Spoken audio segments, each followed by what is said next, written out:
Damos paso a la conferencia central del evento y la participación de nuestro conferencista internacional, Leonardo Stanley, con la ponencia Transición Energética Mundial y Desarrollo Sostenible en América Latina. El señor Stanley es economista experto en desarrollo económico, recursos naturales y sustentabilidad del crecimiento en el largo plazo.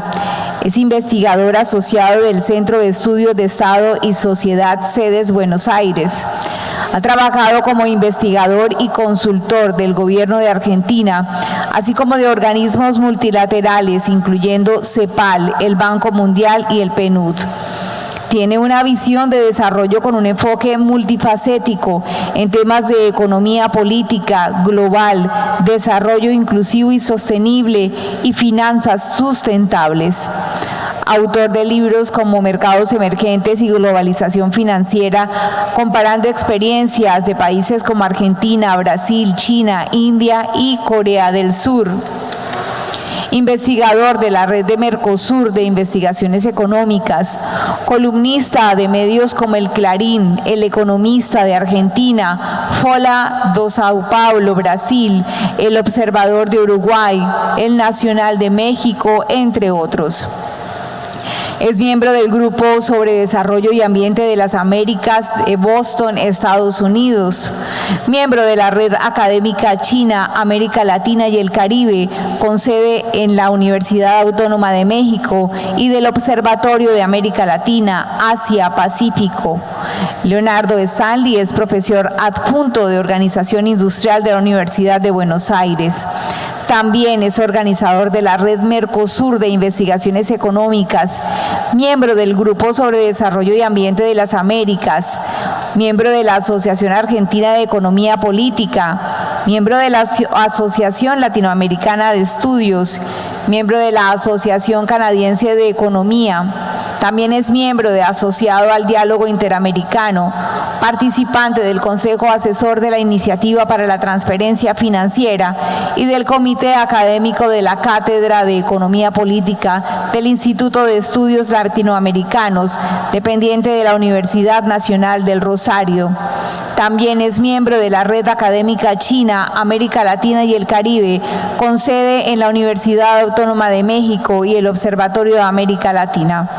Sus principales temas de interés se relacionan con el desarrollo con un enfoque ecléctico y multifacético en temas de economía, política global, desarrollo inclusivo y sostenible, finanzas sustentables y arquitectura financiera internacional, China, América Latina, con vasta experiencia docente y numerosas contribuciones en artículos publicados, entre otros por la Universidad de Oxford, la Universidad Autónoma de México, la Externado de Colombia, editora Universidad Nacional en Costa Rica, columnista en la América Latina, con columnas de opinión publicadas en Argentina, en El Clarín, El Perfil, El Economista, La Capital del Mar del Plata, Brasil, Uruguay, en diario El Observador, Ecuador, El Universo, Venezuela, Tal Cual Digital, El Nacional, México, en El Universal, Bolivia, Página 7, Costa Rica, La Revista, Chile, El Mostrador, Nicaragua, Continental. Ha participado en numerosos eventos académicos y en distintas conferencias internacionales en países como Chile, Costa Rica, Ecuador, México, Uruguay, Estados Unidos, Noruega, Alemania, Japón y China. Economista de la Universidad Nacional de Mar del Plata, Magister Queen Mary University en Londres. Leonardo adapta cada presentación a las necesidades de su audiencia y no se limita a los temas enumerados a continuación. Desarrollo económico, recursos naturales, sostenibilidad, desarrollo inclusivo y sostenibilidad en finanzas sustentables, arquitectura financiera internacional, inversión extranjera, regulación del sector energía, gas natural y electricidad, política global, minerales y energía, transición energética, relación China-América Latina, A continuación, en su intervención, Leonardo Stanley. Bienvenido.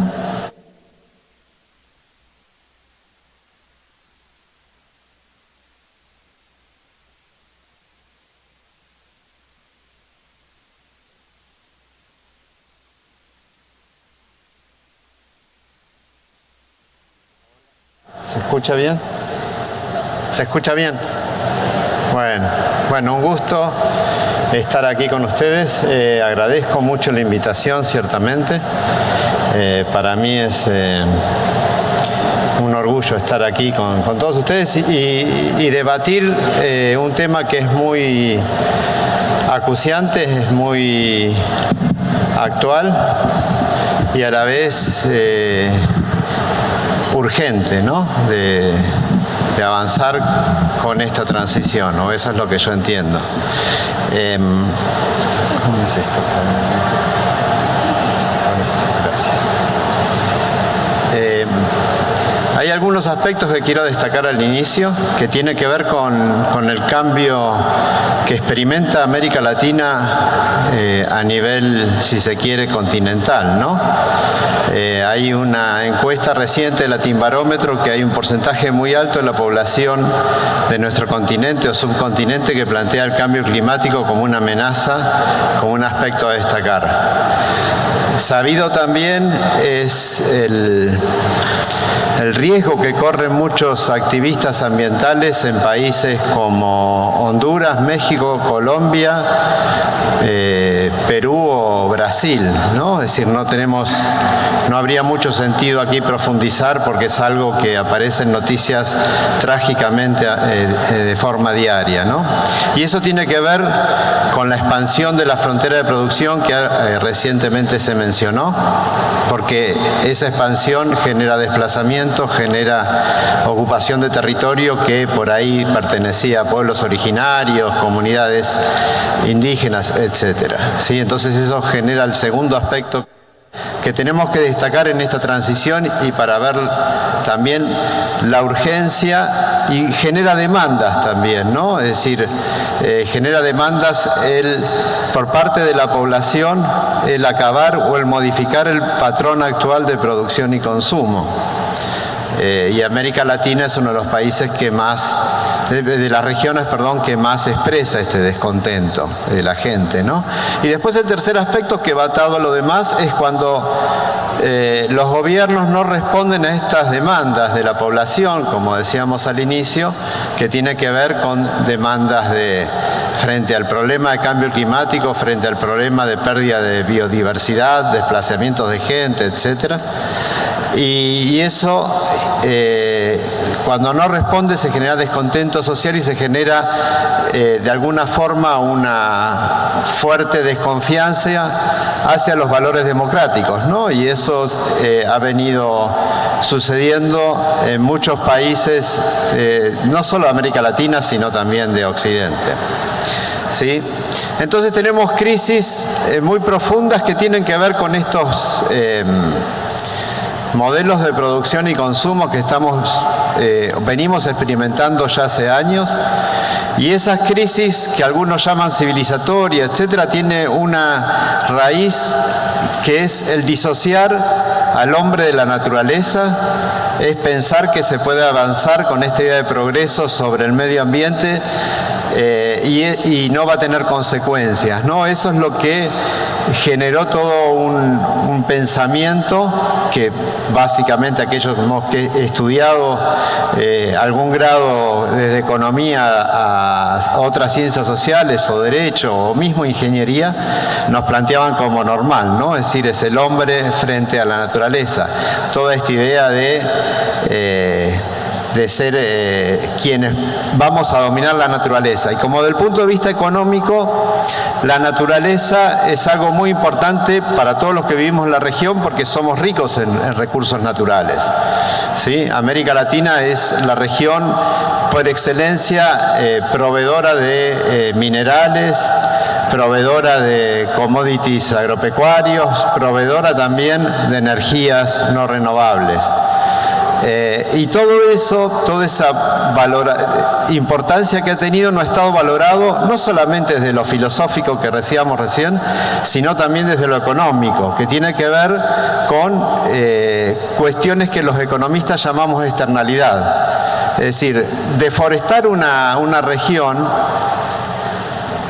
no tiene precio desde el punto de vista económico porque el carbono que logra cementar, digamos, logra mantener en tierra ese bosque, no está económicamente mensurado. Y sí está mensurado, por ejemplo, el valor que tiene el tronco o, digamos, la tierra que queda liberada para poner algún cultivo. Pero eso es una externalidad. Y después vamos a plantear por qué estoy yendo por esta dirección, ¿no? Lo mismo pasa con el material que se pierde en el proceso extractivo del cobre, por citar algún caso, ¿no? Es decir, por cada tonelada de cobre que exporta Chile, por ahí 7 toneladas de materiales que se pierden en el camino, ¿no? Y eso no se cobra. Lo mismo como con el petróleo. Ustedes saben que el carbono genera una externalidad y lo observamos a diario, y hoy la humanidad está planteando de salir rápidamente porque está incrementando la temperatura promedio global del planeta, como se expresó en la locución anterior, ¿no? Entonces todo eso son costos que no reconocemos, que la academia, digamos la economía, no ha reconocido a lo largo de su historia, pero hoy empieza a rever esa postura. Es decir, la naturaleza empieza a cobrar valor, las externalidades empiezan a ser preciadas, sí, empiezan a imponerse como parte del costo que tiene que pagar quien está explotando ese servicio, ¿sí? Entonces vamos hacia otra nueva economía. Y esto tiene directa relación en lo que vemos en el gráfico, en el mapa de la región, son los impactos del cambio climático que tiene América Latina, ¿no? Fruto de esa acumulación de gases de efecto invernadero que la región quizás no ha contribuido tanto, pero asume costos más importantes de los que le deberían corresponder si el mundo fuera justo. Por otro lado, bueno, podemos ver costos también que tienen que ver con la importancia que tienen cada uno de estos sectores en las economías regionales y en cada uno de los países de la región. Minería, es decir, América del Sur particularmente se halla fuertemente vinculada al sector minero, al sector petrolero, algunos países, o un gran número de países, a la agricultura y ganadería, de donde yo vengo, y aquí también, obviamente. Bueno, todo eso tiene sus costos. Y un costo que es muy importante, como les decía, una externalidad que por mucho tiempo pasó, digamos, por bajo de la alfombra, ese costo fue ese carbono que emite el petróleo y fue generando, ¿no?, el problema del cambio climático. Ya hace mucho tiempo, bueno, hace un par de años, algunas décadas, la Unión Europea decidió poner una tasa de carbono, ¿no? Es decir, una forma de avanzar con la transición. Por muchos años eso lo ha tenido, siempre con tasas muy bajas, pero en los últimos años la tasa esa ha cobrado valores por encima de los 50 euros la tonelada. Es decir, empieza a ser un costo muy importante para las empresas energéticas, empieza a ser un costo muy importante para las empresas que son enérgico-intensivas, ¿sí? ¿Qué pasó con esto? Muchas industrias que eran enérgico-intensivas, dado el impuesto, la tasa que le ponía la Unión Europea, decidieron irse a otros países, es decir, correr su fábrica, sí, irse hacia el este de Europa, venir a la América Latina, ir al Asia, etcétera. Entonces con eso recuperaban competitividad a nivel micro, ¿no? Pero bueno, el problema se agrava. La Unión Europea quiere devenir un actor estratégico, o toma la transición energética como una cuestión estratégica, y ha decidido el año pasado imponer una tasa al carbono en frontera. Quiere decir que lo que venga de los mercados argentino, colombiano, por decir algo, el aluminio u otros bienes producidos con mucha energía en su proceso de producción, van a pagar una tasa, ¿sí? Lo que va a pasar, y después vamos a volver, que tenemos que empezar a ver esto desde una mirada estratégica, es decir, ver el problema climático, ver la transición, ver lo que está sucediendo en el mundo como algo que es irreversible primero y que puede suceder en un tiempo mucho más reducido del que nosotros pensamos. Y ahora vamos a ver. América Latina lamentablemente sigue pensando en el pasado, sigue soñando que puede convertirse en un actor global en lo que es los recursos renovables, los recursos energéticos no renovables. De donde vengo, hay muchos que sueñan con convertir a Vaca Muerta en el nuevo Qatar, ¿sí? Es decir, pensando que el mundo va a seguir así, atrapado en el petróleo, ¿sí? Lo mismo puede pasar con lo financiero y ahora vamos a comentar algo, ¿sí? En definitiva, lo que quiero plantear a lo largo de toda esta reunión, y que me parece lo determinante para pensar la transición desde un punto de vista económico-financiero, es quién asume los riesgos y quién se beneficia con la renta, ¿sí? Porque si nosotros seguimos produciendo porque decimos que tenemos un tiempo todavía y nuestros productos empiezan a ser parados en la frontera y debemos asumir un costo de entrada a los mercados de exportación, en definitiva, quien se queda con la renta del carbono es ese mercado de exportación y nosotros seguimos degradando la tierra, seguimos entrampados en una tecnología del pasado y perdemos el tren de la transición, que ese tren no creo que dure mucho tiempo en salir de estación. Tenemos entonces el problema desde el punto de vista económico-financiero de los riesgos y la incertidumbre. La incertidumbre es un concepto distinto al riesgo, parece similar pero no lo es. El riesgo es algo que nosotros podemos mensurar, ¿sí? Podemos decir, bueno, hay un riesgo que tal proyecto salga y tengamos ganancias de, no sé, 200 millones de dólares con un 60% de probabilidad, un 30% de salir neteados de ese proyecto y un 10% de tener pérdidas por 100 millones de dólares. Entonces hago un cálculo de probabilidad, hago un cash flow de ese proyecto, etcétera, y puedo decir, bueno, apuesto por esto porque tengo, digamos, como escenarios donde los puedo mensurar. Puedo ver el pasado para ver qué es lo que sucedió anteriormente y con eso determinar si el proyecto que estoy pensando vale la pena o no.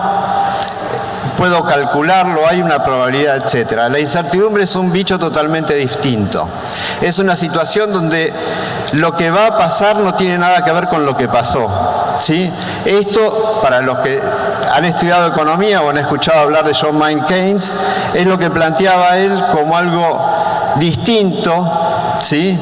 Como una naturaleza distinta al riesgo y la importancia del hacedor de políticas públicas de reconocer esta situación y por ahí ser más cauto a la hora de tomar decisiones en el sistema financiero, que acá vamos a ver que es muy importante también.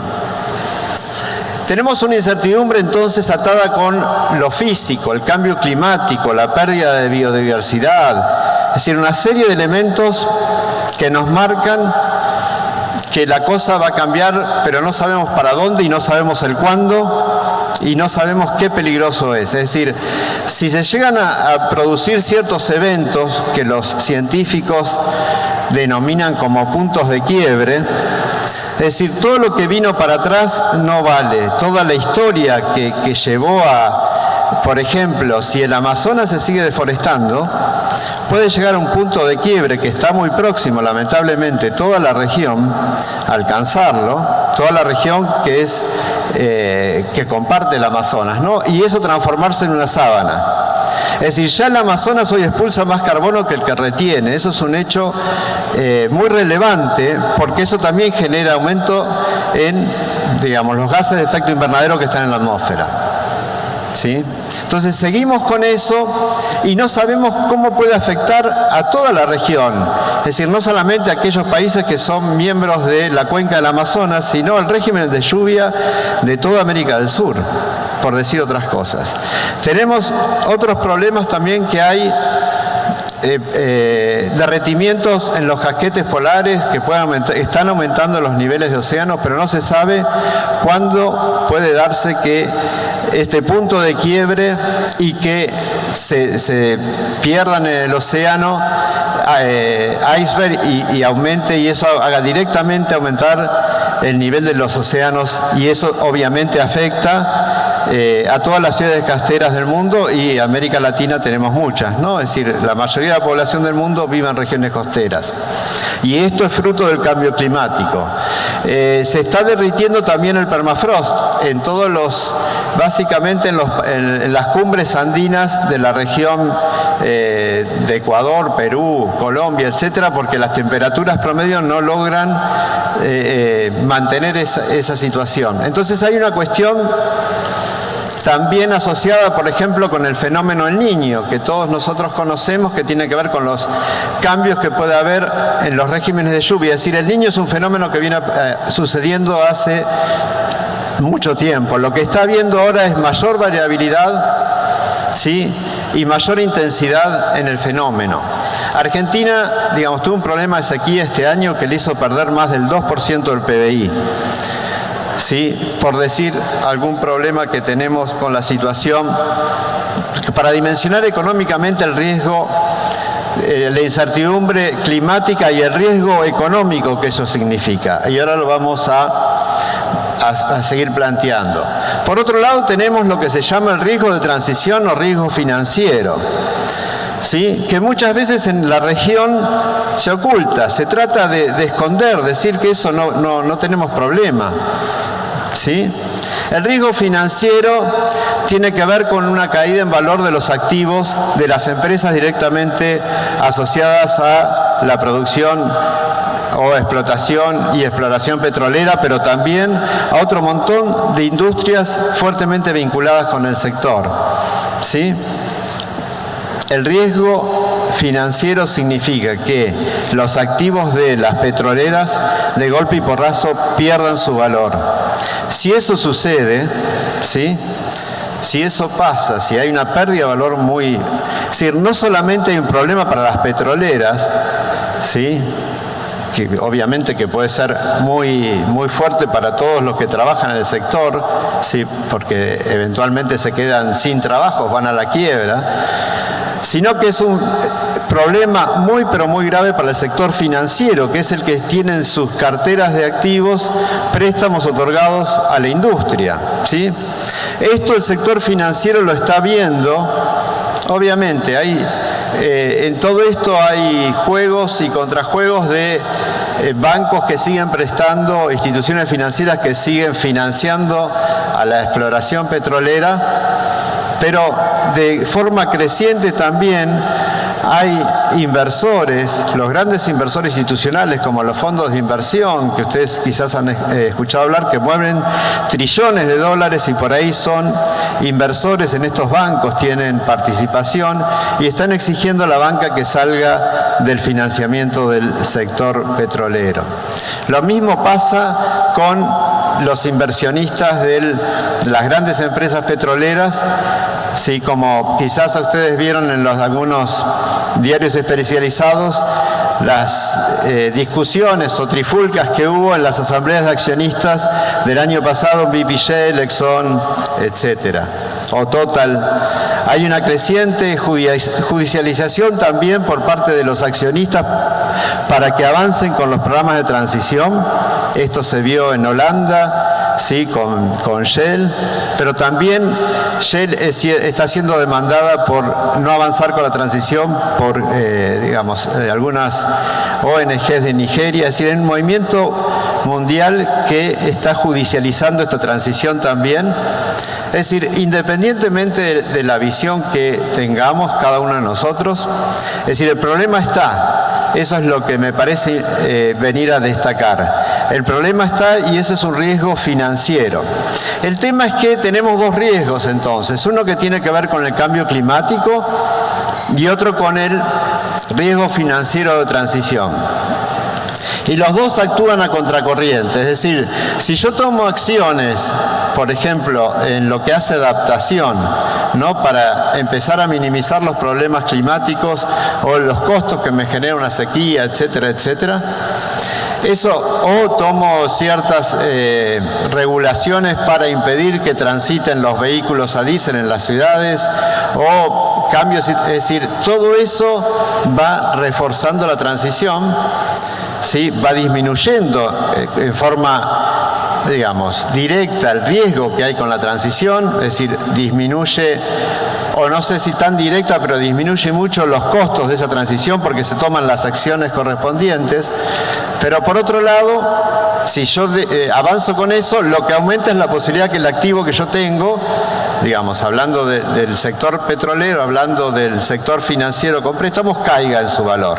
Entonces, si uno avanza, el otro retrocede. Sería, si la humanidad avanza con la transición, y después vamos a ver un poco de esto, aumenta el riesgo de la industria petrolera, aumenta el riesgo de los costos de la quiebra, de los quebrantos asociados a estos.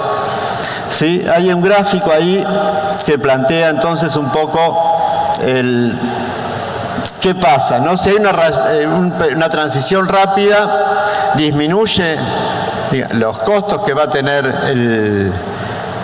el cambio climático en lo físico, ¿sí?, de forma muy rápida. Si se va a una transición a 2 grados, también disminuye. Y si vamos con el business as usual, es decir, sigamos como sigamos, que la industria petrolera siga marcando la dirección y la velocidad de la transición, ahí el riesgo climático, el riesgo de transición, el riesgo físico aumenta. Y como lo estamos viendo en diversas partes del mundo, ¿sí?, las temperaturas promedio en muchas regiones del mundo ya las hacen inhabitables. Digamos, ustedes ven los mapas de India, de España hoy mismo, o de otras regiones de África subsahara, y ya son temperaturas promedios por encima de los 40 grados. Eso lo vuelve inhabitable. Entonces hay una decisión muy fuerte, y ahora vamos a ver, de los principales actores por avanzar. Obviamente todo proceso de transición tiene avances y retrocesos, y hay resistencias y hay posibilidades, ¿sí? Lo que quería resaltar aquí es que en el contexto actual lo que enfrentamos es una suerte de incertidumbre que los cientistas sociales, sean economistas, pero también de otras profesiones, y los hacedores de política plantean que es radical. Vuelvo a reiterar, no se sabe para dónde puede dispararse el futuro. Acá tenemos entonces, yendo al primer aspecto, que tiene que ver con los riesgos físicos de la transición. Es decir, ¿qué pasa si no avanzamos con las tareas estas de adaptación? Bueno, cualquier evento natural, como un huracán, una sequía, etcétera, es decir, que han existido por cientos de años, lo que tiene ahora que cobran en intensidad. Es decir, ustedes pueden observar, han observado o han vivido cómo las lluvias son más intensas, en menos cantidad de tiempo caen más milímetros de lluvia y eso genera inundaciones, o las sequías se vuelven más intensas. Entonces eso genera, ese fenómeno natural genera una destrucción de capital, ¿sí? Capital a nivel micro, a nivel de la empresa. Es decir, si hay un ciclón, me tira el techo del tinglado, ¿sí?, o por decir algo. Esa pérdida de capital lo que me genera es una reducción o caída total de la producción de la firma, obviamente. El renglón seguido, lo que pasa es que la tasa de ganancia de la firma decae o eventualmente va a la quiebra, ¿sí? Todo esto tiene a nivel micro consecuencias muy fuertes, pero a nivel macro, a nivel de la economía agregada, las consecuencias son peores, ¿sí? Porque es el agregar todo esto. las finanzas públicas se ven resentidas porque no puedo salir a cobrarle impuestos a quien está padeciendo una situación crítica como la que describimos. ¿Sí? Entonces, aumenta la deuda del fisco, aumenta la deuda soberana, ¿sí? Que esto es un punto que no se planteó o se oculta. Ya muchas agencias de deuda están poniendo un diferencial, ¿sí?, en la tasa en la tasa que se le cobra a los países, a los soberanos, un diferencial por el riesgo climático que enfrentan. Es decir, esto ya está. No es algo futurista, sino que lo enfrentan numerosos países. Es decir, es el spread de los bonos soberanos. Todo esto es un aumento en el costo del financiamiento para el sector público que ya ocurre. Hay un efecto cascada micro en la economía real que también afecta la estabilidad del sistema financiero, porque los bancos, si tienen créditos otorgados esos créditos no pueden ser repagados. Este es un problema muy grave y que está haciendo que la industria aseguradora haya dejado de asegurar propiedades en distintos condados de la costa este de Estados Unidos. ¿Sí? Las aseguradoras o la prima que se tiene que cobrar por asegurar una vivienda es tan alta que resulta imposible. Entonces están retirando y están dejando de cobrar, de dar seguros a viviendas Y después tenemos el efecto cascada, que es la caída en la inversión, el empleo. Es decir, todo esto ya se está viendo, ¿sí? Algunos países en forma más directa y en otros menos. Es decir, hemos visto catástrofes en Bahamas, que ha destruido gran parte del país. El año pasado la mitad de Pakistán quedó bajo el agua. Es decir, hay efectos que no son algo que puede quedar tapado bajo la alfombra, ¿sí? Como les decía, en Argentina se perdieron 2 puntos del PBI por la sequía que es tan extendida por fruto del cambio climático. Lo mismo podemos ver desde el punto de vista de los riesgos financieros, que tiene que ver con no avanzar con la transición, ¿sí? Porque las firmas intensivas en capital aumentan el costo, es decir, se vuelve más costoso producir para estas firmas, el precio de los no renovables se vuelve más caro, ¿sí? Entonces eso abarata la entrada o mejora la entrada de los no renovables, la renta decae y por último se produce el proceso de activos varados. Los activos varados no van a producirse cuando esto suceda, sino cuando los inversores vean que la industria está en declive. Y los síntomas de esto son muy palpables y, como les decía, ya hay muchos grandes fondos de inversión, hay muchos segmentos de la industria financiera que están saliendo de esto. Obviamente hay otros que siguen y continúan, ¿no? Pero esto genera un efecto cascada sobre las finanzas públicas, sí, que puede ser tan o más grave que el que comentábamos anteriormente. Es decir, los ingresos del fisco se caen. Esto es un problema para Ecuador, Colombia, ni que hablar Venezuela, pero también para México, Brasil o Argentina, ¿no? Es decir, estamos apostando a tecnologías que ya fueron y esto no va a venir alguien a decirnos que en 5 años tenemos que cambiar. Puede cambiar de forma abrupta, ¿sí? Los ingresos del fisco caen y si tenemos peores problemas de ingresos del fisco, vamos a tener también peores notas y el endeudamiento va a ser más caro. Tenemos el efecto cascada micro que afecta al sector financiero y de gran medida. Y por último, como en el caso anterior, tenemos los problemas que esto genera a nivel de pérdida de empleo, nivel de inversiones, etcétera, etcétera. Estos son una serie de informes que ya sacó el BID hace un par de años que tiene que ver con el problema de activos varados en América Latina, del sector petrolero, de la industria del gas y por último de las empresas generadoras de energía a base de carbono. Es decir, hay un problema muy grave en la región, ya hay informes de esto producidos por el BID y tantos otros, ¿no? Es decir, el BID es un banco, como ustedes saben, multilateral en la que participamos todos los países de la región. Y por último, el impacto, el derrame, ¿sí?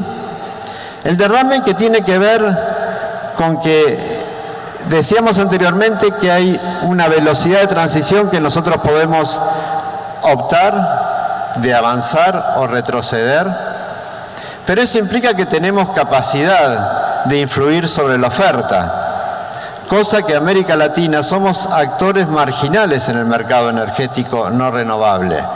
Es decir, ni Venezuela es Arabia Saudita, ni Qatar, digamos, tenemos un poder marginal. Entonces la decisión de avanzar o dilatar ese avance no pasa por nosotros, pasa por otros, y si los otros juegan y avanzan más rápidamente, volvemos a tener todos los problemas económicos financieros que fueron planteados. ¿Sí? Con otro problema más, que es el sector financiero. El sector financiero, perdón que me comí y no traduje esa última frase, el sector financiero está impedido de financiar a las empresas, digamos, marrones o no renovables en sus países de origen, en el caso de la Unión Europea, y lo que están haciendo es hacer préstamos transfronterizos para apoyar industrias petroleras en otro lado, porque tienen rentabilidad de corto y eso les conviene. Pero, digamos, habría que ver si esos flujos son convenientes para cada uno de nuestros países, ¿no? Para avanzar con tareas de exploración que quizás nos dejan problemas de activos varados. Entonces, a lo que voy, estamos en un momento, a mi juicio, que es muy urgente, ¿no? Y que no nos tiene que, esa urgencia no tiene que impedirnos ver lo trascendente y hacia dónde queremos ir. América Latina tiene todas las posibilidades de, no solamente de producir energía limpia, ¿sí?, sino también ir hacia cadenas de valor limpias, es decir, ir hacia cadenas electrointensivas, donde la fuente de energía sean fuentes de energías limpias, ¿sí? Baratas sí, pues son fuentes de una vez que asumimos el costo de capital, tienen cero costo, casi nulo costo de marginal. Entonces tenemos que pensar estratégicamente dónde queremos poner la región en 10, 20, 30 o 50 años. ¿Sí? Porque la transición, si nosotros pensamos que tenemos tiempo, va a estar dictada por afuera, por otros poderes, y vamos a perder la oportunidad, y después lo vamos a volver a plantear, de sumarnos en industrias limpias, en sectores dinámicos, tecnológicamente innovadores. ¿Sí? Por otro lado, la situación ambiental de América Latina cada vez está peor, porque estamos sufriendo también los excesos que genera este modelo donde no valora la naturaleza, ¿sí?, donde las externalidades se pasan debajo de la alfombra. Entonces, tenemos que reformular la producción y el comercio, tenemos que ver de usar los instrumentos de política, ya sea fiscal, monetaria, cambiaria, ¿sí?, o de tratamiento de inversiones, para fomentar ese nuevo avenir que sea limpio, que sea transformador, pero no podemos tratar toda inversión extranjera como si toda fuera beneficiosa, porque hay alguna que viene, contamina y no deja nada, ¿sí? Y tenemos que ver cómo ganamos renta, porque ese es el eterno problema de América Latina, que seguimos brindando materias primas y a cambio obtenemos bienes industrializados en el siglo XX o bienes limpios en el siglo XXI. ¿Sí? Entonces tenemos que desincentivar la llegada de capitales que vengan de alguna forma a fomentar ese futuro que no puede ser de esa forma. ¿Sí? Entonces hay una serie de instrumentos. Bueno, yo también vengo trabajando el tema de financiero, etcétera, que es lo que habría que hacer. Hay acá algunas rápidas, no son enseñanzas, algunos ejemplos de países que están avanzando. No quise plantear el caso de Colombia, no juego de local, pero sí poner algunos casos. El caso de Costa Rica es muy interesante. Pero Costa Rica y todos estos países, la mayoría de ellos son importadores de petróleo, ¿sí? Entonces tienen un incentivo superior, que es avanzar con la transición para dejar de importar energía, ¿no? Energía no renovable, y aparte hacerse fuertes en los renovables. Pero el caso de Costa Rica es interesante porque la primera crisis fue alrededor de los 2000 y vio esa crisis como una oportunidad. Y en el caso también de este país, pero como muchos otros ejemplos que vamos a mencionar, lo que permitió o lo que permite la transición que se mantenga en el tiempo son acuerdos políticos, consensos, búsqueda de consensos, en darse cuenta que el futuro viene por este lado, entonces tratar de generar políticas que lo apoyen. Puse la foto de Ronnie Rodríguez. Ronnie Rodríguez lo encontré en una reunión de la Asociación Internacional de Energía, de la IEA, que tuvo lugar hace muy poco en Santiago de Chile. Y ahí lo conocí. Ronnie es ingeniero. Y bueno, lo que me contó él, que quiero, digamos, brevemente mencionarlo, es la Secretaría de Energía depende del Ministerio de Medio Ambiente.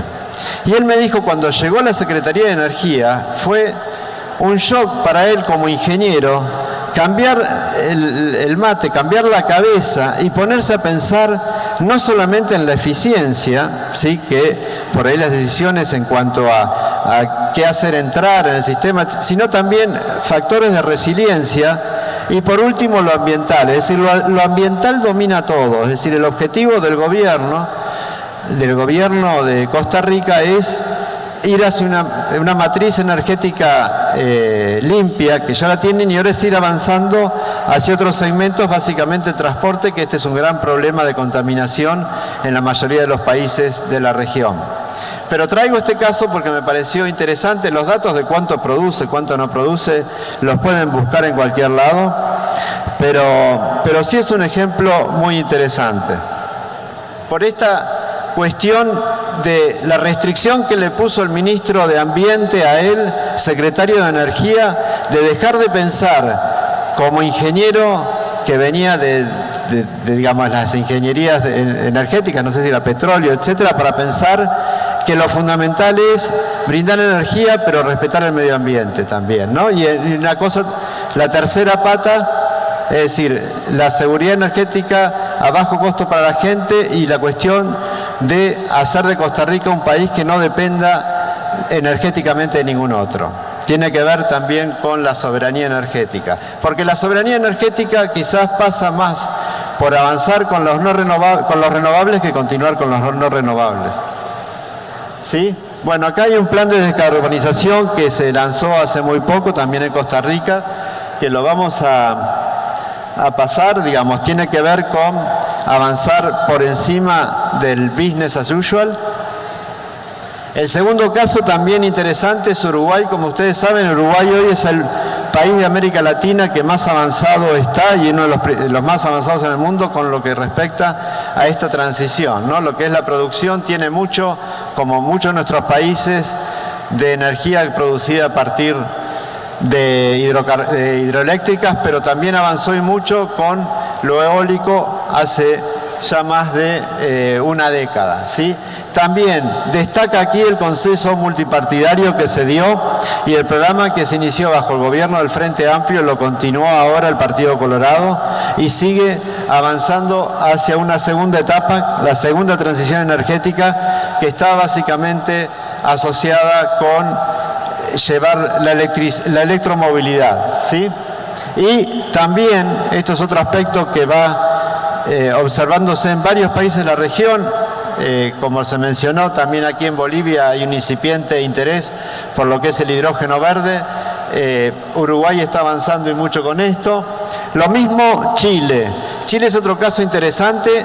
La primera cuestión a analizar es cómo se está transformando el sistema de transporte ya desde hace también décadas, fruto también de un acuerdo multipartidario, donde el proyecto se inició con el gobierno de Ricardo Lagos, y lo continuó después Bachelet y avanzó Piñera fuera de la concertación y hoy sigue el gobierno de Boric avanzando con la transición energética. Este es un caso muy interesante porque es la electrificación del sistema de transporte público en el área metropolitana de Santiago, donde lo interesante desde el punto de vista como economista tiene que ver con los incentivos que se dieron para que participaran distintos actores. Ahí participa Enel, que es la distribuidora eléctrica, participa también los dueños de los autobuses y participan también la empresa china, que es la proveedora de las baterías, y hay como no es un acuerdo, es un convenio y es un contrato que se hace que ha logrado acelerar la entrada de colectivos eléctricos en el área metropolitana de Santiago. Yo sé que aquí en Colombia también se avanzó y mucho con esto, ¿sí?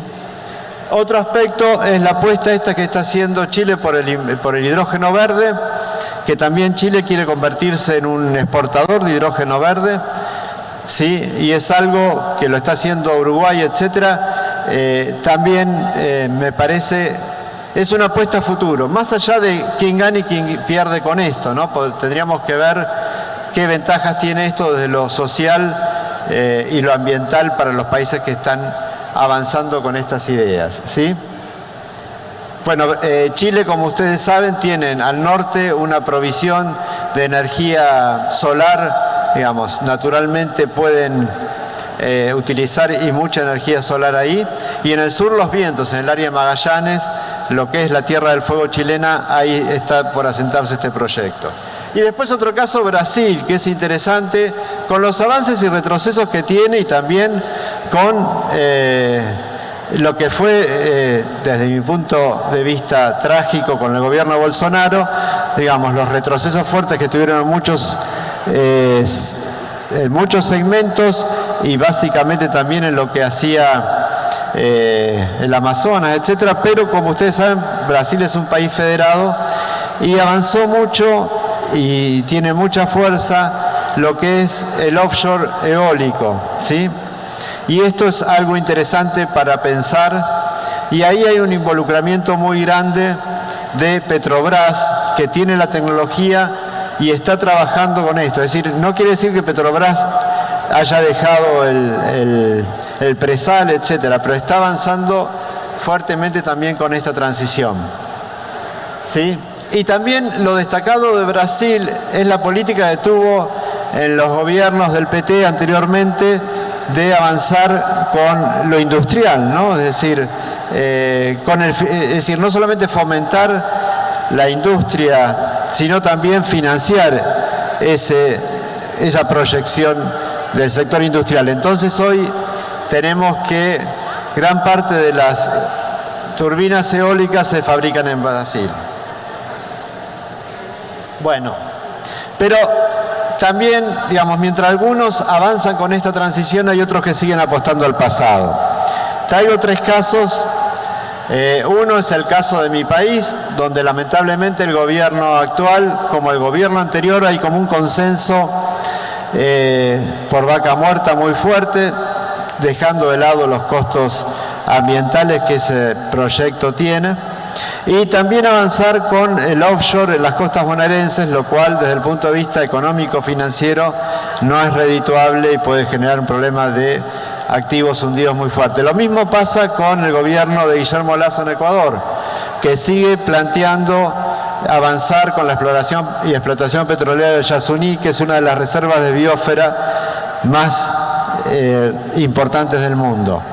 Y su objetivo es lograr 1 millón de barriles por día, ¿no? Y el ejemplo que a mí me parece más lamentable de los 3 es la política de AMLO en México, que directamente dio marcha atrás con todos los avances que había hecho el gobierno mexicano en sus distintas administraciones previas por la cuestión de energías limpias, y está decidido nuevamente a empoderar de alguna forma a Pemex, ¿sí? Entonces, esto es un poco, desde mi punto de vista, la mirada al pasado.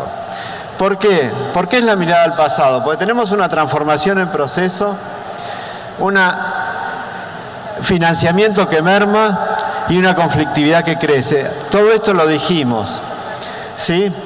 Pero lo que hay que destacar desde el punto de vista económico y político, que la transición energética no viene dictada por la oferta, sino que viene fundamentalmente manejada por la demanda, ¿sí? O la demanda es el que tiene el mayor peso.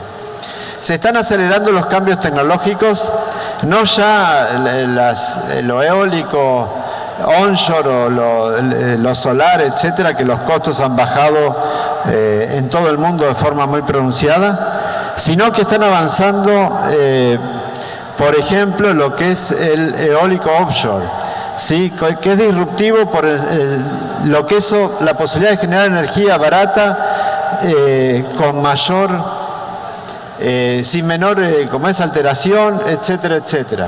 Está cambiando también los gustos y los hábitos de los consumidores, pero no solamente en Europa, o es un capricho de los consumidores en alguna capital de la costa este americana, sino que hay un interés cada vez más fuerte de numerosa gente de salir, ¿sí?, de las energías no renovables.